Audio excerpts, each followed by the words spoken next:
sujud kepada leluhurnya. Lah, otak kita yang diodal-adil suruh menyanjung-nyanjung leluhurnya bangsa lain, seluruh bangsa lain, sampai sekarang ini ada fenomena yang dikatakan gela-gelo Cina Londo sak jodo wong Jawa garis separo. Lumayan sak jodo mantenan ngalor ngidul rekreasi ya kemana-mana. Lah kalau Jawa ora Jawa sak Jawa Jawa Cina apa Jawa ora Jawa Cina ora Cina Londo ya seperti sekarang ini ya, seperti sekarang ini. Kakek ini kalau Anda masuk di sini, Mas Indra tadi sudah mengatakan masuk.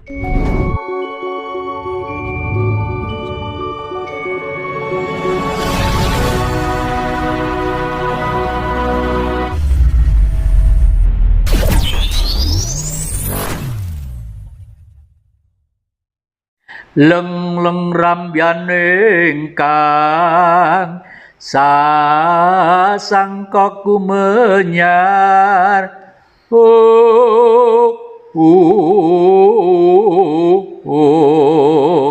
Mangrenggom maring puri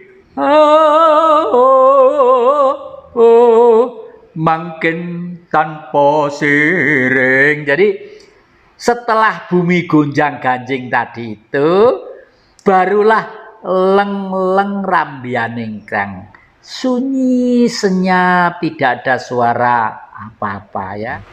Dari yang maksudkan bahwa seluruh manusia di dunia akan ada pengurangan besar-besaran, termasuk nanti barangkali bisa dieksplor tentang bukunya yang baru terbit, Jagat Merenovasi Diri. Nah itu monggo yang silakan. Jagat Merenovasi Diri, buku itu saya terbitkan tahun 2008 ya. Bahwa dunia itu nanti penduduknya akan disisakan 28,3%. Nah, dimulai dari tanggal 12 bulan 12 tahun 2012. Kenapa kok saya memastikan, kok berani memastikan gitu ya? Karena saya oleh Sang Maha diberi otak untuk berpikir ya, untuk berpikir. Di otak kita itu ada 11 miliar simpul saraf, 11 miliar simpul saraf, dan setiap simpul saraf melayani 25.000 saraf. Nah, akhir-akhir ini banyak kesalahan-kesalahan yang dilakukan oleh para leluhur ya, maaf ya bahasa pakai, terpaksa harus mengkritik apa yang menjadi perjalanan para leluhur.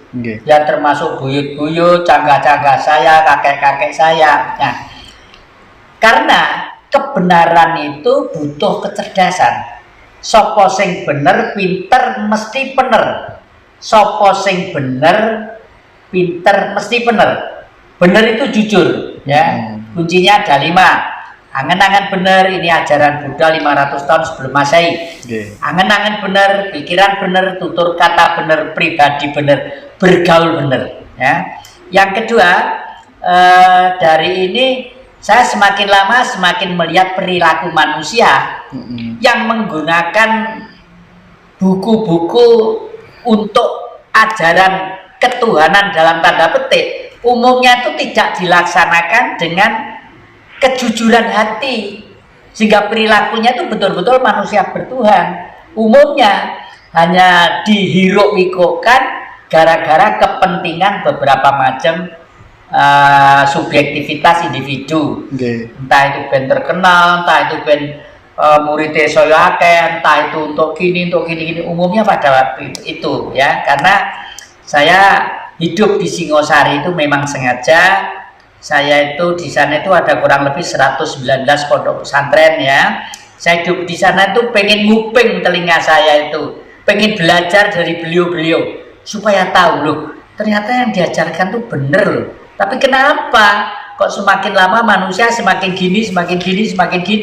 Karena yaitu tidak melakukan apa yang diajarkan, tapi hanya menyebarkan yang diajarkan demi kepentingan yang bercorak ragam subjektivitas.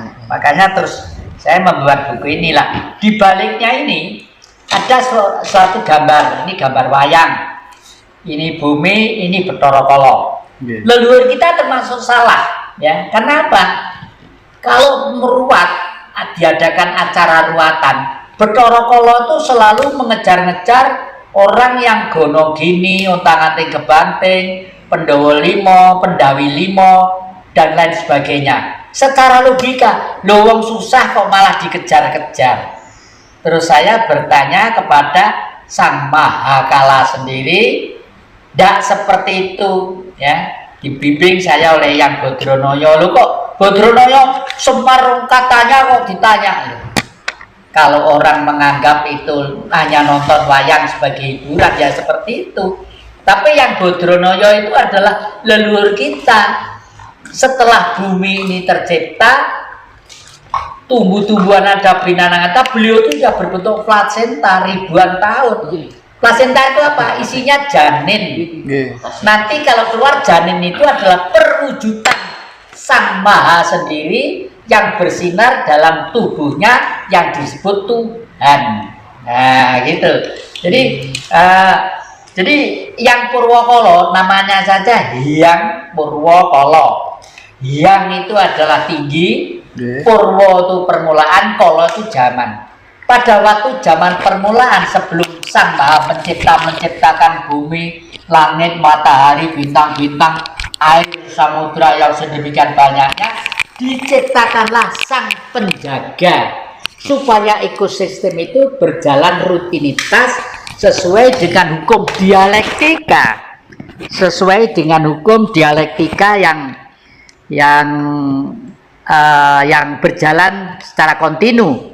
Lah makanya disebut Purwakala. Lah sekarang saya mengadakan budaya ruatan kepada siapa saja yang mau, ya. Yang ndak mau ndak masalah, nggak gelem delok juga masalah, tapi saya harus mengutarakan ini supaya dengan visualisasi kira-kira pertunjukan sekitar 2 jam ini nanti dengan sedikit peralatan yang minim, nanti itu kembali lagi sang gaib termasuk danyang-danyang itu paham dan ngerti kalau manusia itu punya sopan santun dan rasa hormat, ya.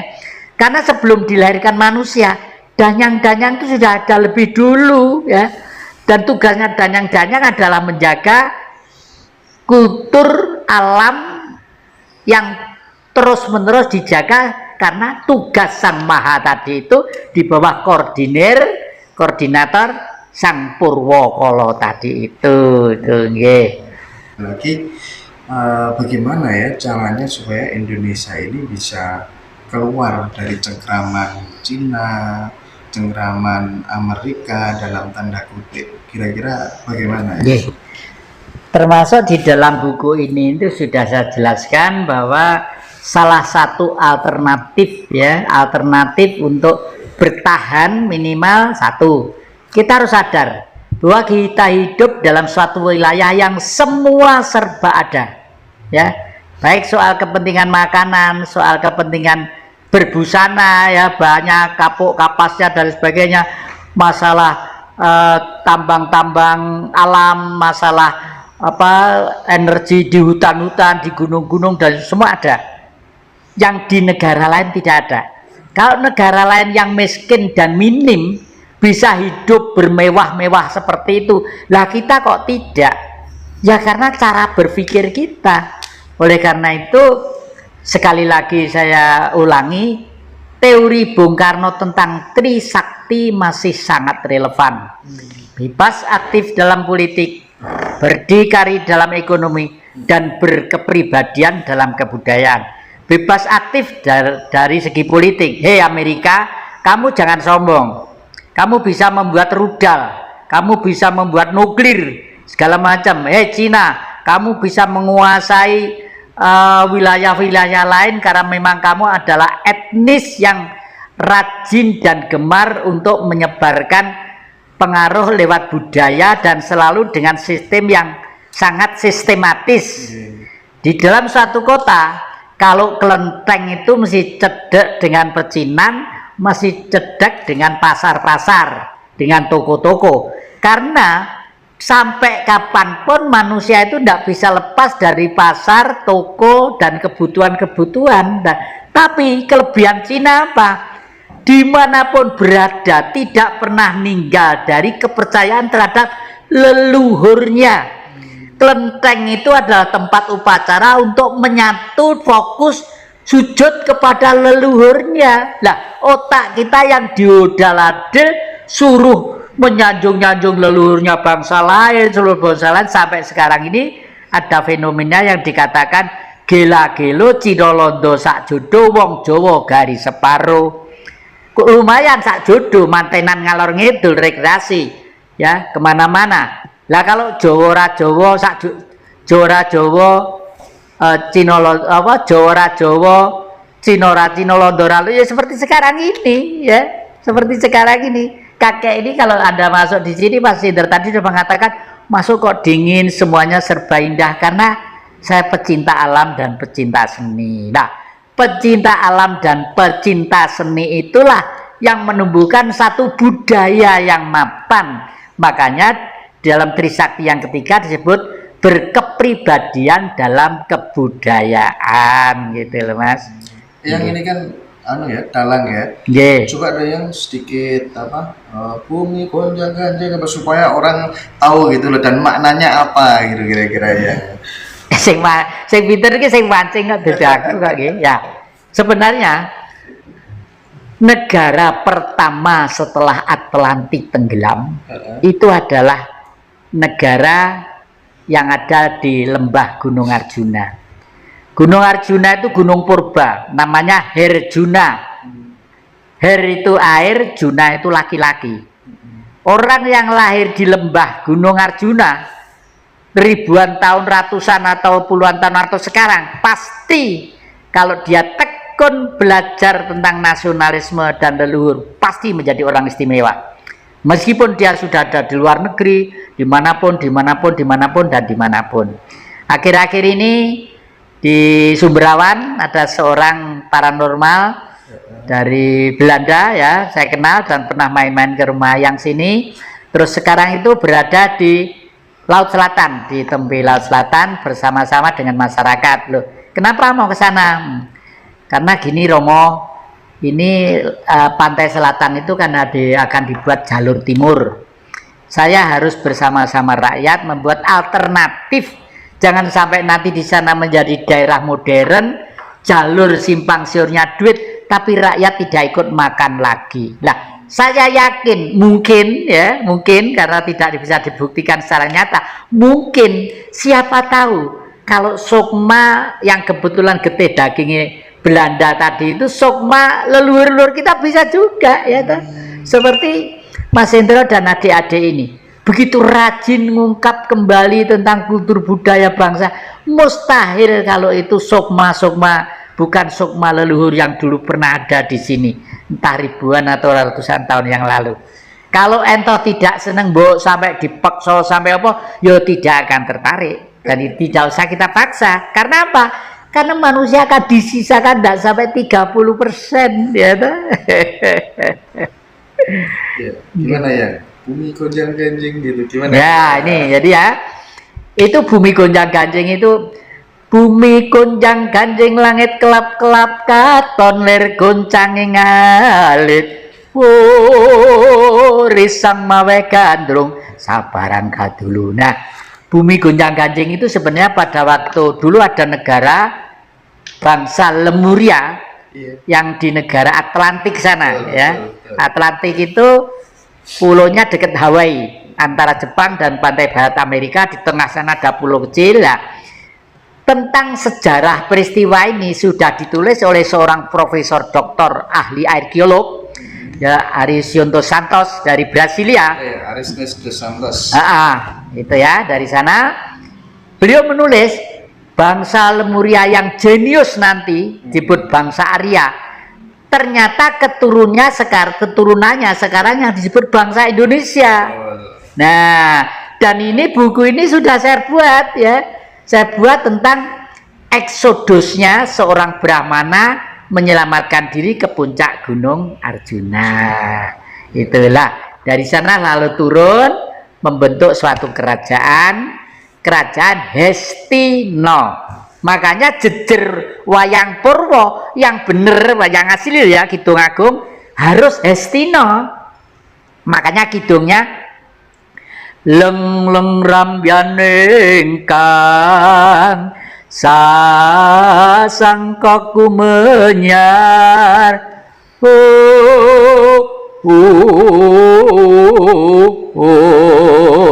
mangrenggom maring puri mangkin tanpa siring. Jadi setelah bumi gonjang ganjing tadi itu barulah leng-leng rambianing kang sunyi senyap, tidak ada suara apa-apa ya. Gunung-gunung tidak meletus, burung gagak tidak berbunyi, menco tidak ada, segala macam ya. Lalu Hestina, Hesti itu gajah, no itu wujud. Barulah setelah eksodus dari atas Gunung Arjuna, di sana tuh Gunung Purba yang sudah mati kebun dan kawahnya. Jadi atasnya kayak padang pasir gitu. Kayak dulu waktu muda sering naik ke sana, terus turun ke daratan yang sekarang disebut Sumber Awan. Di sana yang dikerjakan pertama kali menangkap gajah. Gajah itu bahasa Sanskritnya, bahasa kunonya disebut Hesti. Kenapa kok nangkap gajah? Oh, gajah tidak enak dimakan, nggak umum dimakan lah ya. Karena gajah itu untuk sarana kehidupan. Kalau sekarang, zaman sekarang gantinya truk, gantinya ini apa traktor itu, gantinya yang ngangkat-ngangkat itu kan gajah semua yang nandangi. Juga untuk kendaraan ratu dengan segala anggabayanya gitu. Makanya disebut Hestina. Dan itu adalah negara kita yang sekarang disebut Indonesia. Waktu bergelar raja, beliau bernama Romo Simo Singoro Wonokerto. Lalu bergelar raja jejuluk Prabu Parikesit Simoludro. Parikesit itu artinya zaman baru ya.